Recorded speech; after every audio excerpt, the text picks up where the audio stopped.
जय श्री राधा रानी सरकार की। जय श्री कृष्ण भगवान की। जय माघ मास महत्म्य की। मंदिर श्री बंसी वाले महात्मा यूट्यूब चैनल की ओर से हम आप सभी भक्तों का हार्दिक अभिनंदन करते हैं। आज हम आपको सुनाने जा रहे हैं माघ मास महत्म्य के 10वें अध्याय की परम सुंदर कथा, जो कि इस प्रकार है। बोल श्री राधा कृष्ण भगवान की जय। बोल माघ मास महत्म्य की जय। पिछले अध्याय की कथा में आपने सुना था कि किस प्रकार यमदूत विकुंडल को ये बताते हैं कि मनुष्य कौन से शुभ कर्म करने से नरक को प्राप्त नहीं होते। अब उसी कथा का आगे वो वर्णन करते हुए कहने लगे हैं। यमदूतों ने कहा है कि हे विकुंडल, एक बार भी जो मनुष्य गंगा जी में स्नान कर लेता है वो सब पापों से छूटकर अत्यंत ही शुद्ध हो जाता है। जो गंगा जी को दूसरे तीर्थों के समान समझता है वह अवश्य नरक में जाता है। भगवान के चरणों से उत्पन्न हुई गंगा जी के पवित्र जल को भगवान शिव शंकर जी अपने मस्तक पर धारण करते हैं। वह ब्रह्म जो संदेह रहित प्रकृति से अलग और निर्गुण है, ब्रह्मांड में उसकी समानता किससे हो सकती है। गंगा जी का नाम हजारों योजन दूर से ही लेने वाला मनुष्य नरक में नहीं जाता। इसलिए मनुष्य को अवश्य ही गंगा जी में स्नान करना चाहिए। हे विकुंडल, जो ब्राह्मण दान लेने का अधिकारी होकर भी दान नहीं लेता वह आकाश के नक्षत्र में चंद्रमा के समान है। जो कीचड़ से गऊ को निकालता है, जो रोगी की रक्षा करता है या जो गौशाला में मरते हैं वे आकाश में तारागण होते हैं। प्राणायाम करने वाले मनुष्य सदैव उत्तम गति को प्राप्त हो जाते हैं। प्रातः समय स्नान के पश्चात जो 16 प्राणायाम करते हैं वह घोर पापों से बच जाते हैं। जो मनुष्य पराई स्त्री को माता के समान समझते हैं वह यम की यातना को नहीं भोगते हैं।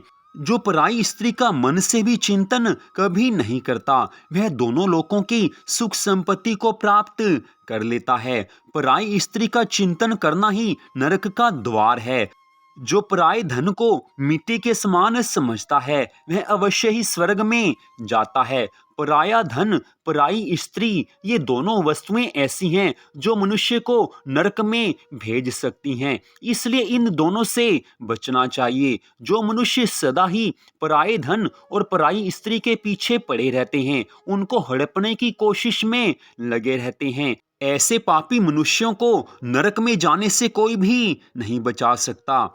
जिसने क्रोध को जीत लिया है मानो उसने स्वर्ग ही को जीत लिया है। जो माता पिता की सेवा देवताओं के समान करता है वह यम द्वार नहीं देखता है। माता पिता की सेवा से बढ़कर इस संसार में कोई भी पुण्य कर्म नहीं है। भगवान की कृपा से 84 लाख योनियों में सर्वश्रेष्ठ ये मनुष्य योनि मिलती है, लेकिन ये मनुष्य का शरीर माता पिता के द्वारा प्राप्त होता है। इसलिए माता पिता को भगवान का स्वरूप माना जाता है। जो माता पिता की सेवा करता है उसने मान लो ठाकुर जी को प्रसन्न कर लिया। और जो गुरु की सेवा करते हैं वह अवश्य ही ब्रह्मलोक को प्राप्त होते हैं।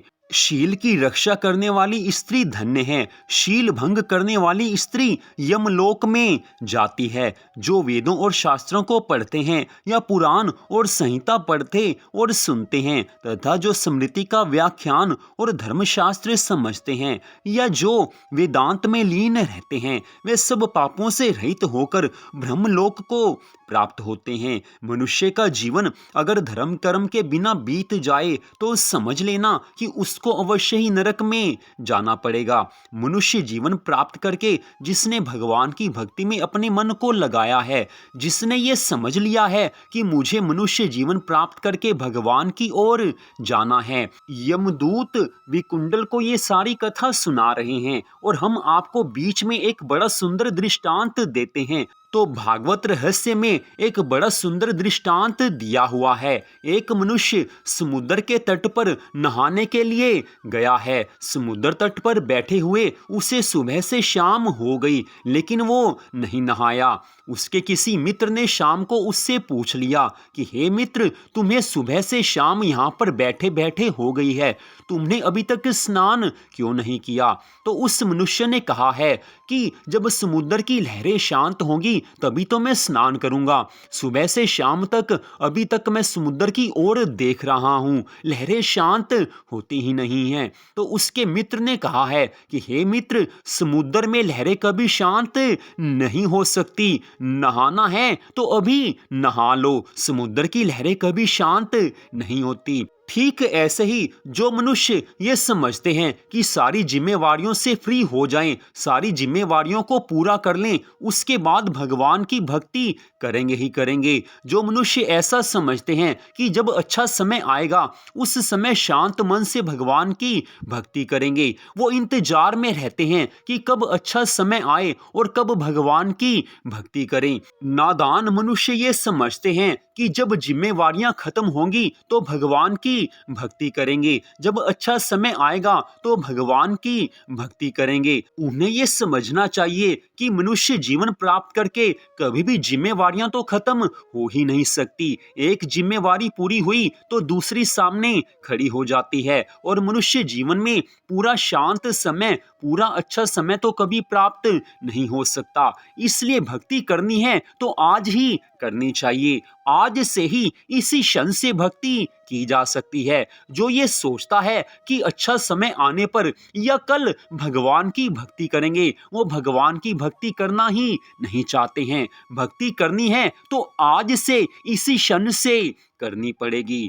और इधर यमदूत विकुंडल को आगे की कथा का वर्णन करते हुए कहते हैं कि हे विकुंडल, जो अज्ञानियों को वेद शास्त्र का ज्ञान देते हैं, जो पथ से भूले हुए को भगवान की भक्ति का मार्ग दिखाते हैं, वे देवताओं से भी पूजित होते हैं। यमदूतों ने कहा है कि हे विकुंडल, श्रेष्ठ यमराज ने हमको वही आज्ञा दे रखी है कि तुम किसी वैष्णव को मेरे पास मत लेकर आना, किसी भी भगवान के भक्त को मेरे पास कभी भी मत लेकर आना। हे विकुंडल, पापी लोगों को इस संसार रूपी नरक को पार करने के लिए भगवान की भक्ति के सिवाय दूसरा और कोई उपाय नहीं है, नहीं है, नहीं है। भगवान की भक्ति ना करने वाले मनुष्य को चांडाल के समान समझना चाहिए, क्योंकि ये मनुष्य जीवन भगवान की भक्ति के लिए मिला हुआ है, और जिस कार्य के लिए मनुष्य जीवन प्राप्त हुआ है उस कार्य को जो मनुष्य नहीं करता वह अवश्य ही चांडाल कहा जाएगा। हे विकुंडल, शास्त्रों में वर्णन आता है कि जो मनुष्य भगवान की सच्ची भक्ति करते हैं, पूरी श्रद्धा भावना से भगवान की पूजा आराधना में अपने मन को, अपने समय को लगाते हैं, जो प्रतिदिन शास्त्रीय ज्ञान चर्चा के द्वारा अपना जीवन व्यतीत करते हैं, जो हर क्षण भगवान को याद रखते हैं, जो विशेष विशेष मासों के आने पर भगवान की भक्ति करते हैं, जो विशेष व्रतों के आने पर व्रत रखते हैं, भगवान जी की पूजा आराधना करते हैं, वे खुद तो इस भवसागर से पार हो ही जाते हैं। वो अपने माता पिता दोनों के कुलों को भी तार देते हैं और उनको नरक में नहीं रहने देते। भगवान की भक्ति से बढ़कर इस संसार में पवित्र करने वाला कुछ भी नहीं हो सकता। जिसने पूरी श्रद्धा भावना से भगवान में मन लगाया है, भगवान अपने ऐसे भक्त की हर क्षण रक्षा करते हैं। भक्त से कुछ पाप कर्म हो भी जाए, अनजाने में भक्त से कुछ अपराध बन भी जाए, तो भी भगवान अपने भक्तों के उस पाप कर्म को, उस अपराध को क्षमा कर देते हैं, क्योंकि भगवान अपने भक्त की मन की भावना को देखते हैं। अगर भक्त के मन की भावना शुद्ध है, अच्छी है, तो भगवान ऐसे भक्तों पर सदा अपनी कृपा बनाए रखते हैं। हे विकुंडल, जो मनुष्य वैष्णव के यहाँ भोजन करते हैं, वे भी भगवान की कृपा से श्रेष्ठ गति को प्राप्त होते हैं। बुद्धिमान मनुष्य को सदैव वैष्णव का अन्न खाना चाहिए। इससे बुद्धि पवित्र होकर पाप में मन नहीं लगता है। जो मनुष्य बिना भगवान को भोग लगाए भोजन कर लेते हैं वे मान लो पाप कर्म करते हैं। इसलिए मनुष्य को यही उचित है कि वो सात्विक भोजन बनाकर पहले ठाकुर जी को भोग लगाए। भगवान को भोग लगाकर जो शेष बचा हुआ प्रसाद मनुष्य खाता है उससे जीवन में सुख शांति आ जाते हैं। मनुष्य की बुद्धि उससे सुधर जाती है और जब बुद्धि का सुधार होता है तो मनुष्य का मन अपने आप ही भगवान के चरणों में लग जाता है। भगवान के प्रसाद की इतनी महिमा है कि प्रसाद को खाकर अपने जीवन को सुधारा जा सकता है। हे विकुंडल गोविंदाय नमः इस मंत्र का जाप करता हुआ जो मनुष्य मृत्यु को प्राप्त होता है वह भगवान के परम धाम को प्राप्त हो जाता है, इसमें तनिक भी संदेह नहीं है। और जो मनुष्य ओम नमो भगवते वासुदेवाय इस द्वादश अक्षर वाले मंत्र का जाप करता है उसके सभी पाप कर्मों का नाश होकर उसको भगवान की प्राप्ति हो जाती है। बड़ी सुंदर कथा का वर्णन आज यमदूतों ने विकुंडल से किया है और श्रीमद् भगवद गीता में भगवान ने अर्जुन को स्पष्ट बताया था कि हे अर्जुन, जो मनुष्य जीवन की अंतिम सांस में मेरे को स्मरण करता हुआ किसी भी तरह से भगवान को याद रखता हुआ अगर शरीर को त्याग कर जाता है उसको सीधा भगवान के धाम की प्राप्ति होती है। जीवन की अंतिम सांस में किसी भी तरह से अगर भगवान की याद आ जाए तो समझ लेना कि भव सागर से पार हो रहे हैं, सीधा भगवान के धाम में जा रहे हैं। लेकिन जो मनुष्य संसार की याद करता हुआ अपने शरीर को छोड़ता है वह पुनः 84 लाख योनियों में जाता ही जाता है। इसलिए मनुष्य जीवन प्राप्त करके सदा भगवान की भक्ति में लीन रहना चाहिए ताकि जीवन की अंतिम सांस में भगवान की याद आ सके। अपने सब सांसारिक कर्मों को करते हुए अगर हम हर क्षण भगवान जी के नाम को याद रखते हैं या भगवान जी को याद रखने की कोशिश मात्र भी करते हैं, जी हां, अगर भगवान को याद रखने की अगर हम केवल कोशिश भी करते हैं तो भी भगवान प्रसन्न हो जाते हैं और जिस पर भगवान प्रसन्न हो जाते हैं उसको मोक्ष मिल ही जाता है। तो आज की इस कथा को सुनने के लिए आप सबका हार्दिक धन्यवाद। भगवान श्री राधा कृष्ण जी की माघ मास महत्म की अनंत कृपा सदा आप सब पर आपके परिवार पर बनी रहे, इसी मंगल कामना के साथ जय श्री राधा रानी सरकार की, जय श्री कृष्ण भगवान की, जय माघ मास महत्म की।